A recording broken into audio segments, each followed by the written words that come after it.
Massive respect to the president of South Africa, and we all can learn from him.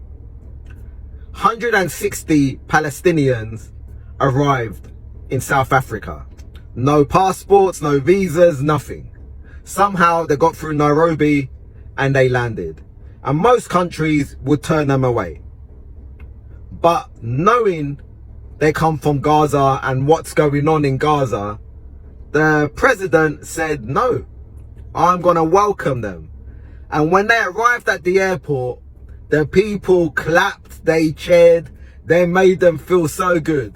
That's humanity. That's empathy. That's compassion. That's love.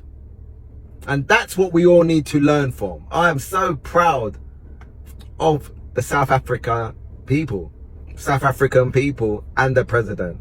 What an amazing display of humanity. Don't be dead.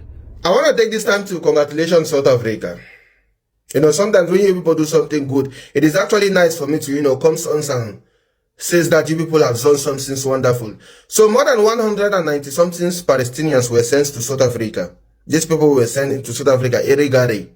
They don't have no documents, no passports, no visas. Their plane just landed in South Africa.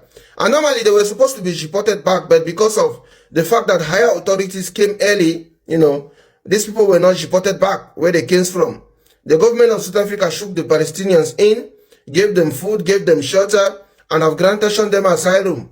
So this is something I love to see, This is something I love to see. I know some people will say, oh, but what's about the fact that South Africans are rejecting Africans and all of that? Let me tell you people something. If you want to come into South Africa, fine, come. If you want to go and seek asylum, go and seek the asylum. I've not seen a single South African complaining about the fact that people are coming into South Africa to seek asylum. No. I've seen South Africans complaining the fact that people are coming into South Africa and they are not putting their hands on the system. That is South Africans' problem. Their problem is not that you are coming into the country. Their problem is when you come, go and put your hand on the system. So when you are commissioning a crime, the government will be able to stress you. That's their problem. And I want to immaculately congratulations you people for that. Bravo to my Nyash Republicans, bravo. Because honestly, shocking, it would have been heartless for you people to send these people back to Gaza. It would have been heartless. I would have just known that you people are actually heartless if you people have sent these people who ran away. I don't even know. It's just God that decided to protect them and send them to South Africa. And I just want to congratulate you people. This shows how far your economy have gone. For the fact that someone somewhere decided to choose South Africa as the only safest country in Africa to send these people to, that shows how far you people have gone with building your economy. Bravo to you guys. One love. South Africans, relax. Those 153 Palestinians didn't come to look for jobs. Their own country is fixing things. They're only here for sightseeing. Other Africans don't get ideas. Fix your country first before you start packing your bags for Uaru Tambo. If our new Minister of Home Affairs, Leon Schreiber, has his way, then undocumented migrants into South Africa, whether they work in restaurants or in domestic environment or in civil society or roaming, will in fact be chucked out of the country. Now that's nationalism. That's not xenophobia. That is the minister saying, let us ensure that jobs are going to South Africans and to legal migrants who are applying for asylum in South Africa. Absolutely. Let us ensure that undocumented migrants coming into South Africa, for whatever reason, and we understand how pathetic their situation in their own country actually is, but we've got our own problems. Let us understand that those undocumented migrants coming into South Africa are taking South African jobs. The argument has always been that South Africans don't want to work at those jobs.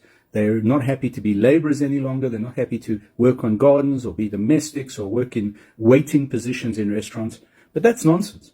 The average South African who is under the age of 20 or 25 are looking for work, are hungry for work, are prepared to work, are productive, are educated, but remain unemployed, and principally because of those migrants coming into the country. Statistics South Africa would tell you a different story. They're telling you that in fact we don't have a problem with undocumented migrants in this country. They are a minority compared to the rest of the population. The real question is, who are they gathering their statistics from? Undocumented migrants are not going to answer surveys. They're not going to say, we're here illegally, and we're working. and we're making money, and we're sending that money back to Zimbabwe or Kenya or Ghana or wherever in Africa we've come from. They're not going to own up to that. They're not going to say it. When Statistics South Africa come knocking, those people are going to fast disappeared. So the bottom line is Stats South Africa do not know their you-know-what from their you-know-what. The bottom line is we have a migrant crisis. Ask our hospitals whether we have a migrant crisis. Ask our hospitals whether the medicine and the medical treatment are not going to people who in fact are not South Africans. Now, as Minister Schreiber issues this warning to undocumented migrants, irrespective of where they're coming from, there are a number of political parties who obviously are going to have to start shaking in their boots. Because the reality is they've depended on these undocumented migrants for votes, for support politically, sometimes even financially. Now, they're going to have to depend on South Africans voting for them. So watch this space. Either Leon Schreiber will be successful, or he will horribly fail because the rest of the GNU will completely handicap him. Only time will tell. And the real other question is this: will law enforcement play the game?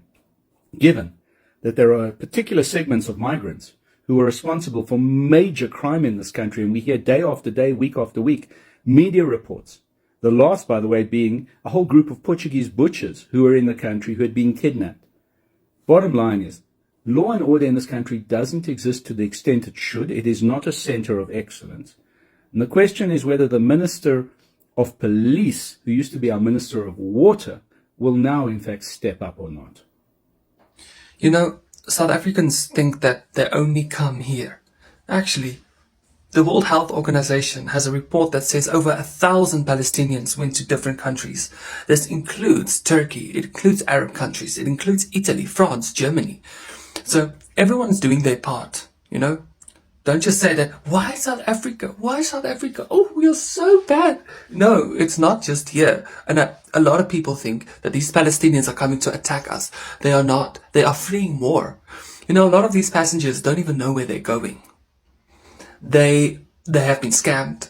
They have sold literally everything they own just to get on a plane to get out of there. And there are talks. Before I put out information there that's disinformation. Allegedly, there are talks that Israel is funding this whole thing.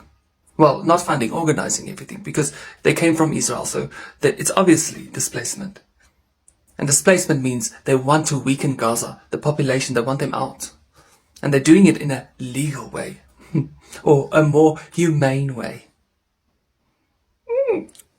I'm going to make a video about Zionism and how evil it actually is, how large that operation is. But yeah,